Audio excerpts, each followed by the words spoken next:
kami tak bayar cukai, hanya orang-orang bawahan je yang bayar cukai. Ayat ni bukan dialog drama TV ya, tapi keluar terus dari mulut seorang bilioner. Bayangkan korang ada empayar hartanah bernilai $5 bilion tapi still kedekut nak bayar cukai sampai sanggup menipu. Ini adalah kisah benar Leona Helmsley, wanita yang digelar oleh media sebagai Queen of Mean atau Ratu Paling Kejam.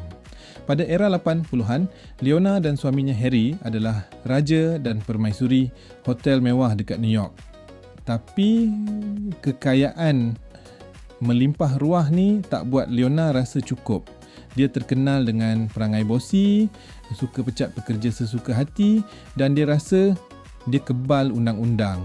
Macam mana dia lari dari cukai? Leona dan suami dia buat renovation rumah agam peribadi diorang dekat Connecticut yang telan belanja berjuta-juta dolar.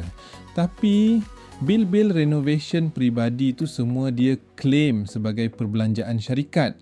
Maksudnya pakai duit bisnes untuk elak bayar cukai pendapatan sendiri.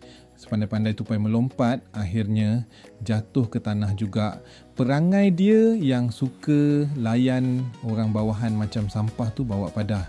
Bekas pekerja dia, termasuk housekeeper dia sendiri, buka cerita dekat pihak berkuasa. Dan ayat angkuh, only the little people pay taxes itulah yang diulang dalam mahkamah menjadi paku terakhir pada keranda empayar dia.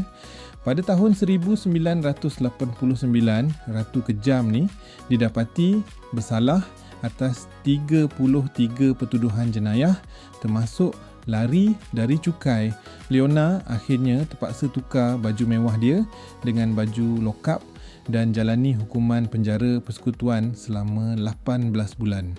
Pengajarannya, jangan sesekali main gila dengan cukai dan tolonglah layan pekerja korang dengan baik. Korang rasa hukuman 18 bulan penjara tu setimpal tak dengan jenayah bilioner ni? Share komen kat bawah.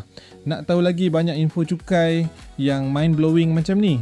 Jangan lupa follow Findoc dan dapatkan buku Jangan Bayar Lebih untuk mengetahui teknik-teknik terkini pengurangan cukai.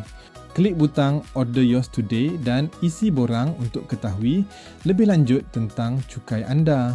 Saya sendiri akan bantu cek situasi cukai anda.